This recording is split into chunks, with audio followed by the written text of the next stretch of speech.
Voici à la une, édition du mardi 4 novembre.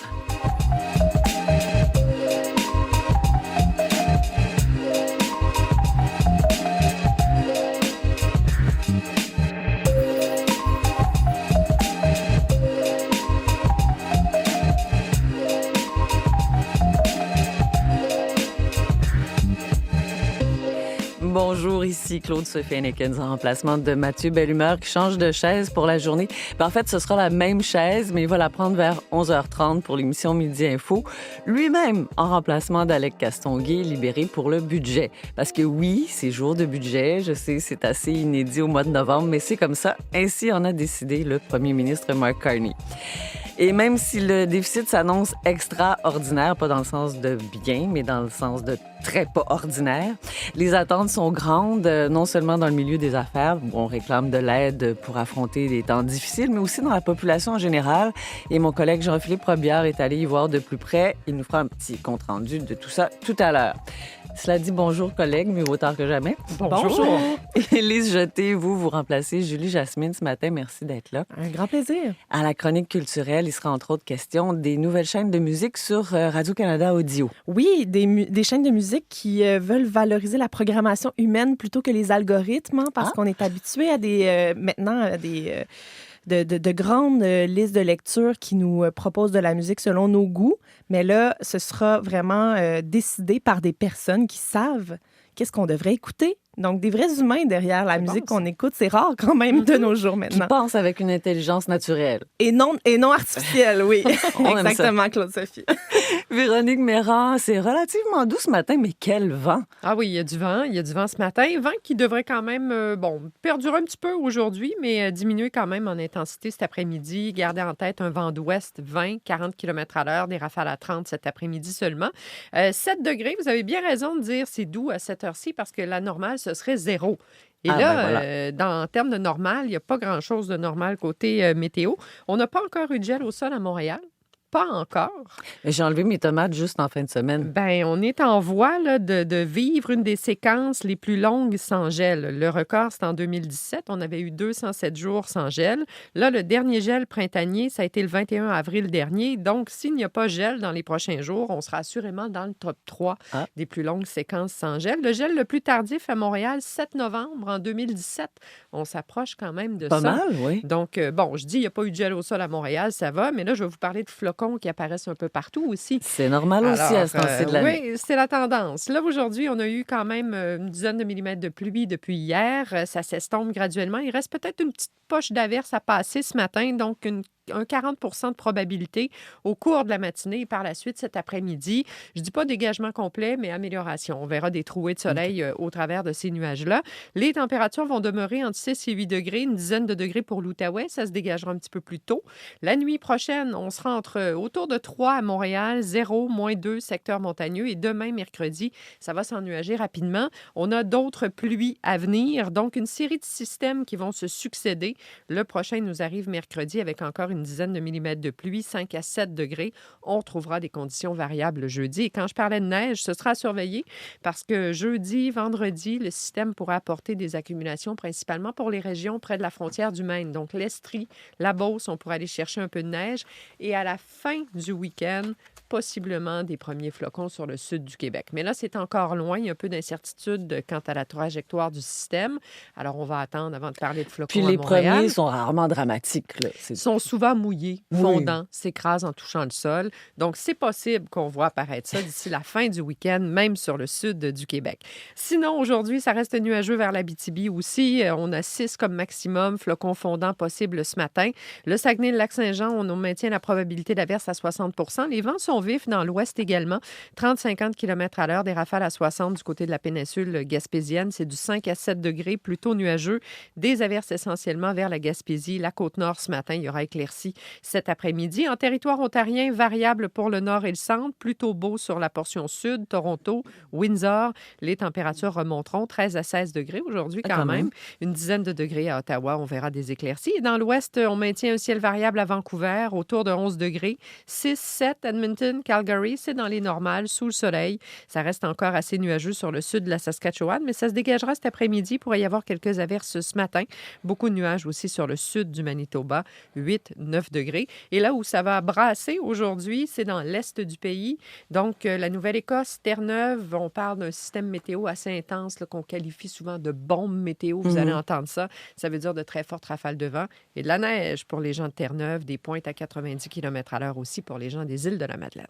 Merci beaucoup, Véronique. Bonne journée là-dessus. Bonne journée là-dessus, oui. Au sport, Olivier, on parle d'abord de baseball. L'entraîneur-chef des Blue Jays, John Schneider, est considéré pour le titre d'entraîneur de l'année. Avec raison, parce qu'il a mené son équipe, les Blue Jays de Toronto, au titre de division et surtout à la tête de l'association américaine. Et ce trophée qui est remis donc au meilleur entraîneur de l'année ne tient pas compte des séries éliminatoires. Donc, on ne pourra pas être biaisé par le parcours des Blue Jays, malgré cette défaite en finale en 7 matchs contre les Dodgers de Los Angeles, équipe qui défendait son titre cette année. On annoncera le titre un peu plus tard cette semaine, le 11 novembre, en fait, dans quelques jours à peine. Et parmi les autres entraîneurs qu'on retrouve là, pour l'américaine, on retrouve Dan Wilson des Mariners de Seattle, que les Blue Jays ont éliminé en séries éliminatoires, et aussi Stephen Voigt des Guardians de Cleveland. Et c'est vrai que dans l'opération pour l'équipe, faut pas oublier que les Blue Jays, la saison dernière, étaient derniers de leur division. Ils ont terminé premiers cette année parmi une des équipes les plus dangereuses au bâton, une des plus intéressantes à regarder. Et je dirais que ce que ça cache peut-être l'année que vient de connaître les Blue Jays, c'est le talent de John Schneider, être capable de réunir une équipe et être capable de créer aussi un contexte propice pour que tous les joueurs puissent trouver leur chaise, leur place dans l'équipe et surtout connaître du succès, et avec le sourire et la bonne entente aussi. Donc ça, je pense que ça pourrait peser peut-être dans la balance, mais c'est vrai que ça a été une saison extraordinaire pour les Blue Jays et pour l'entraîneur-chef. Et parmi les autres titres qui pourraient être décernés, on a parlé des joueurs par excellence de la saison, les joueurs qui sont donc considérés pour ces titres. On retrouve entre autres Shohei Ohtani et Aaron Judge, qui ont été deux des adversaires des Blue Jays lors des séries éliminatoires. Au hockey, les Maple Leafs ont surpris les Penguins de Pittsburgh en fin de rencontre, oui, pour filer, bien sûr, avec la victoire. Alors que les Maple Leafs de Toronto faisaient à peu près rien de bon après 40 minutes de jeu, après 2 périodes, ils tiraient de l'arrière 3-0 face aux Penguins de Pittsburgh, qui sont au sommet parmi les meilleures équipes dans l'Est.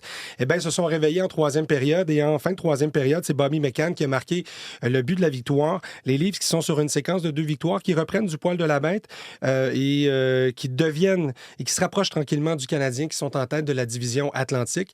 Ça me permet d'ailleurs de parler du Canadien de Montréal parce qu'ils seront de retour en action ce soir au Centre Bell. C'est contre les Flyers de Philadelphie, 16e équipe de la division Ouest, dernière de la division Ouest, une équipe qui marque peu de buts, donc une belle occasion pour le tricolore de maintenir ce bon début de saison à la maison, avec ce retour à la maison, et donc ils seront à surveiller donc ce soir au Centre Bell. Avec tous les dérangements qu'on connaît aussi dans le transport en commun, ça, il faut en tenir compte aussi pour les prochains matchs qui se dérouleront à Montréal. On sait que ça a beaucoup embêté les équipes professionnelles au cours du week-end, que ce soit à Montréal ou même à Laval pour les Roses de Montréal. Donc, ça se poursuivra. Mais donc, le Canadien qui tentera d'en mettre plein la vue pour ceux... plein la vue aussi. Ouais, pour ceux qui auront fait le travail et qui auront trouvé un moyen de se rendre au Centre Bell. Merci beaucoup. Bonne journée. Un plaisir à vous aussi.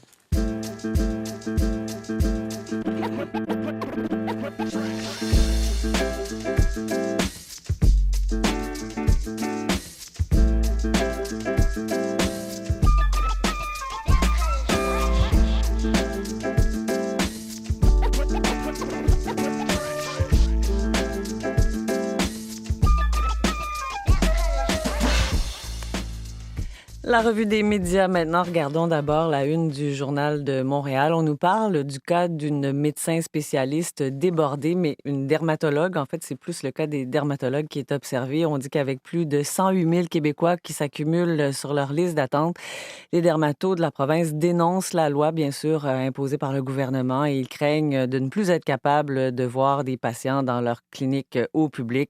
On nous parle de Magali Bourgard. En fait, on nous exprime son témoignage témoignages. Elle dit qu'elle est la seule dermatologue à pratiquer au public dans une clinique de Saint-Hyacinthe. Elle a des patients jusqu'à Drummondville. Elle dit que tout son argent passe à payer son cabinet, ses employés et que ça devient de plus en plus difficile. Mais il est aussi question des médecins québécois dans Le Devoir, où on nous dit qu'ils gagnent entre 39 et 48 de plus qu'en Ontario. Alors, ce sont de nouvelles données qui sèment le doute sur un éventuel exode vers d'autres provinces. Les experts qui ont mené cette étude-là disent qu'il faut tenir compte non seulement de leur rémunération, mais aussi des différences de coût de la vie entre les provinces, ce qui peut être moins attrayant finalement d'aller pratiquer dans une autre province. Et je reviens au Journal de Montréal, un sujet un peu champ gauche, mais tout à fait en lien avec l'actualité climatique. Il y a une épave québécoise bien connue des experts qui refait surface à Boucherville 100 ans plus tard. Il s'agit du bateau à vapeur PS Lady Sherbrooke. C'est un bateau à vapeur et à aube qui faisait la navette entre Montréal et Québec entre 1818 et 1926. Bien sûr, les pièces les plus précieuses, comme les boiseries, avaient toutes été retirées du navire avant son échouement à l'île Sainte-Marguerite.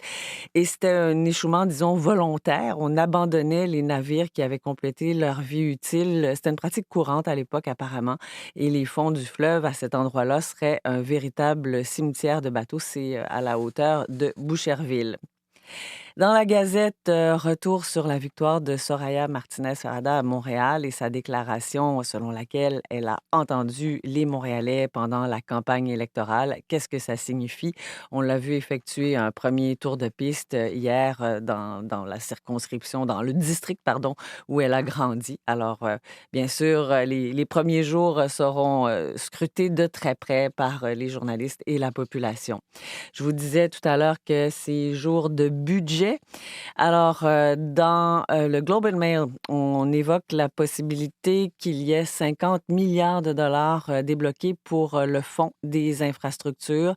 Ça signifie pour le logement, les transports et les établissements en santé.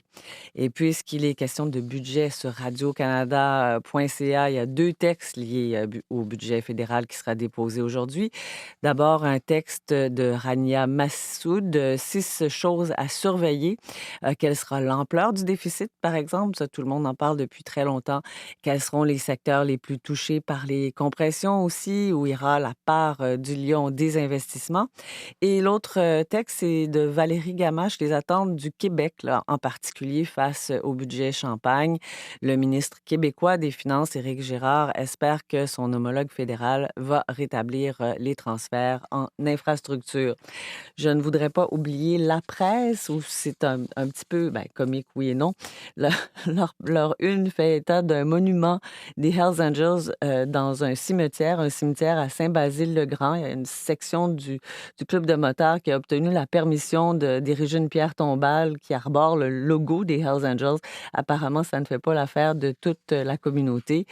Et on nous parle aussi d'1 milliard de plus que prévu pour 2 projets d'Hydro-Québec vers les États-Unis. Donc, des coûts qui explosent.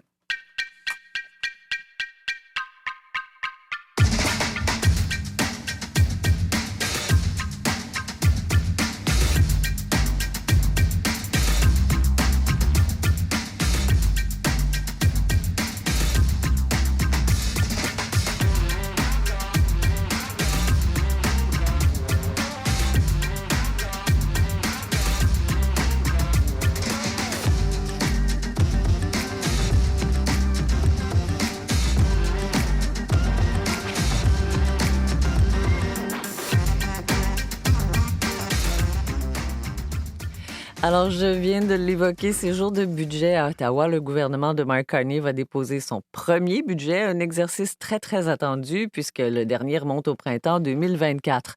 Comme le veut la tradition, le ministre des Finances, François-Philippe Champagne, s'est procuré des souliers neufs hier. Il les a même, d'une certaine façon, confectionnés lui-même dans une entreprise de la Mauricie. En pleine guerre commerciale avec les États-Unis, le ministre Champagne promet des investissements majeurs qui vont permettre de reconstruire ou construire le Canada de demain. Jean-Philippe Robillard, c'est un budget qui est attendu donc depuis des mois. Oui, parce que le dernier, ça remonte à avril 2024. C'était Justin Trudeau qui était premier ministre. C'était Chrystia Freeland qui était aux finances. Et ce qu'a réitéré hier le ministre des Finances, François-Philippe Champagne, alors qu'il était dans cette entreprise bien connue, réputée, des bottes boulées, mais qui font également des bottes de cow-boy, mais qui font également des souliers, entre autres des souliers pour la GRC. Ben, ce qu'il a dit, c'est qu'il était pour présenter un budget qui serait à la fois ambitieux et prudent. Alors, en pleine guerre commerciale avec les États-Unis, le ministre Champagne promet vraiment un changement de cap ambitieux et des investissements majeurs. Et parmi ses priorités, bien, il y aura bien sûr la question du logement, les infrastructures, la défense et la productivité et la compétitivité des entreprises canadiennes. On écoute le ministre Champagne. Il n'y aura pas de surprise. On a été clair avec le premier ministre Carney qu'on serait ambitieux dans nos investissements, que ce serait un budget d'investissement. Quand on parle d'aider nos entreprises, quand on parle d'aider nos travailleurs, quand on parle d'aider les familles, quand on parle du logement abordable, quand on parle de s'assurer qu'on fait les investissements en défense pour protéger notre souveraineté, moi, je pense que c'est le genre de choses qui parlent aux gens. Les gens veulent un changement. Alors, il y aura des dépenses majeures, Claude-Sophie. Le déficit qu'on projetait à 42 milliards de dollars pourrait même doubler. Et ça, c'est vraiment la grande inconnue, l'ampleur Absolument. du déficit. Là, certains laissent entendre que ça pourrait atteindre près de 100 milliards de dollars. Il faudra voir. Le ministre Champagne, François-Philippe Champagne, qui promet également de limiter le gaspillage, les dépenses. Il a d'ailleurs évoqué les choix difficiles, les sacrifices que devront faire les Canadiens. On l'écoute à nouveau. Vous allez voir des choix difficiles, c'est vrai, parce que, vous savez, mais les gens s'attendent à ce qu'on fasse ces choix-là difficiles. Les gens nous ont élus avec un mandat fort pour dire, écoutez, il y a quelqu'un qui a besoin de faire ces choix-là. Je pense qu'on l'a fait de façon très judicieuse, en étant bienveillant dans nos choix, mais en même temps, les gens s'attendent aussi qu'on fasse les choses différemment. Donc, il n'y aura pas de surprise. Et puis, Jean-Philippe, vous êtes allé voir des citoyens. Oui, pour leur demander ce qu'ils attendaient de ce budget qui sera présenté aujourd'hui. On écoute quelques personnes que j'ai rencontrées. Moi, je suis une retraitée, là. Puis je vais vous dire qu'il n'y en a jamais d'augmentation pour les retraités. C'est 1% sur pas grand-chose. Quand ça fait 10 ans que tu es retraité, là, on n'arrive plus avec ce qui nous charge partout, là. Contrer l'inflation, des mesures pour la construction, pour construire des nouveaux logements, ce qui aiderait aussi beaucoup les... Bon, on connaît qu'est-ce qui arrive, là, on manque de logements. Plus de logements, effectivement, mais pour des gens qui sont démunis. Et puis aider les petites entreprises, moyennes et petites, ça serait bien parce qu'on voit beaucoup de magasins qui ferment là, en ce moment. Et selon le ministre Philippe François Champagne et le ministre des Finances du gouvernement fédéral, c'est un budget qui devrait répondre aux attentes des Canadiens, mais également des partis d'opposition à Ottawa, parce qu'il devra, Claude-Sophie, y avoir des négociations parce que, pour que le budget soit adopté, parce qu'on sait que les libéraux de Mark Carney sont minoritaires. Et un petit mot pour vous dire là, qu'à partir de maintenant, là, le budget du gouvernement fédéral sera toujours présenté à l'automne et il y aura une mise à jour là, qui sera effectuée au printemps. Merci beaucoup, Jean-Philippe. Merci, au revoir. Bonne journée.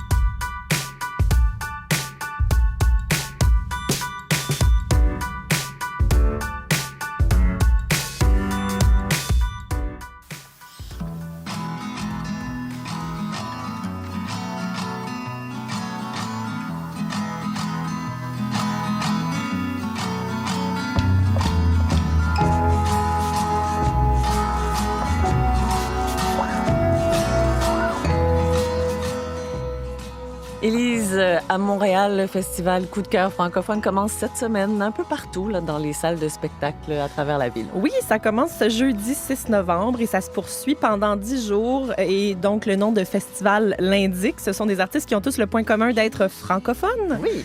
Mais sinon, c'est très varié comme musique. Donc, on a plusieurs options là, Oui. et on peut se promener un peu partout dans la ville.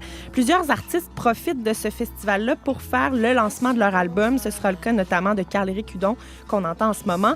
La chanson qu'on écoute, c'est Parachute, ouvre-toi. C'est un extrait qui est sorti hier. Et l'album Nouvelle Perspective, lui, sort ce vendredi.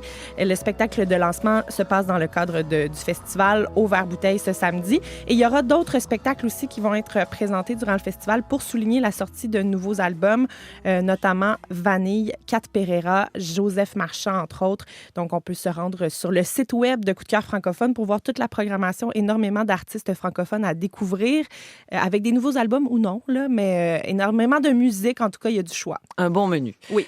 Le Musée d'art contemporain de Montréal est toujours en plein chantier de rénovation, relocalisé dans des locaux plus modestes, mais on va pouvoir voir une nouvelle exposition du MAC dans un vrai musée. Oui, dans un vrai musée, le Musée des Beaux-Arts, qui a invité le Musée d'art contemporain en ses murs. Donc, une belle invitation quand même. Là, C'est gentil. C'est gentil. On a tendu la main. Cette solution-là n'est pas envisagée comme une avenue permanente, mais elle permet quand même d'élargir les options pour les prochaines années. On se rappelle que c'est 2028, là, le Musée d'art contemporain pour la réouverture. L'exposition s'intitule « Le confort et l'indifférence » et le public va pouvoir la découvrir dès aujourd'hui et jusqu'au 3 mai 2026. Et puis Radio-Canada a dévoilé hier 3 nouvelles radios numériques 100% musicales accessibles gratuitement sur le web et dans l'application Radio-Canada Audio. Oui, donc une belle nouvelle ça parce que pour les adeptes là, de listes de lecture, des fois on n'aime pas choisir nous-mêmes la musique.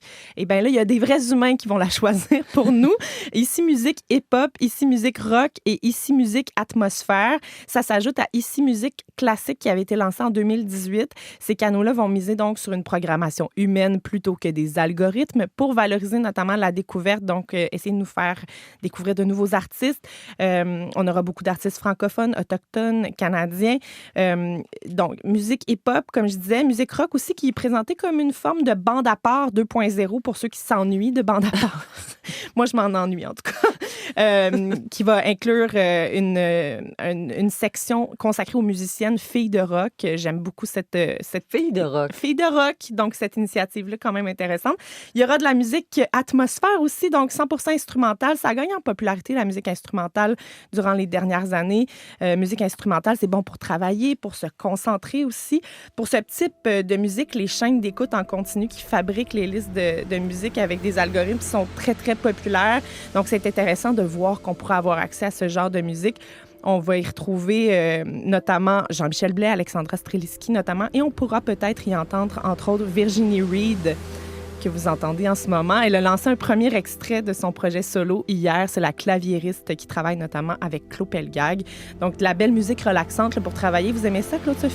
Oui, bien, à cette heure-ci, j'aimerais mieux quelque chose de plus dynamique, mais c'est très joli. Et la bonne nouvelle, c'est qu'il y aura aussi une chaîne entièrement Noël dès la saison des fêtes. Donc, ici, musique Pas les avant fêtes. le 1er décembre. Ben moi, c'est le 1er novembre, personnellement, ma date. OK, vous Donc, êtes moi, une- je suis OK. déjà dedans. Là. Une précoce. Donc, une 5e radio saisonnière, ici, musique les fêtes, qui sera ajoutée pour la période hivernale.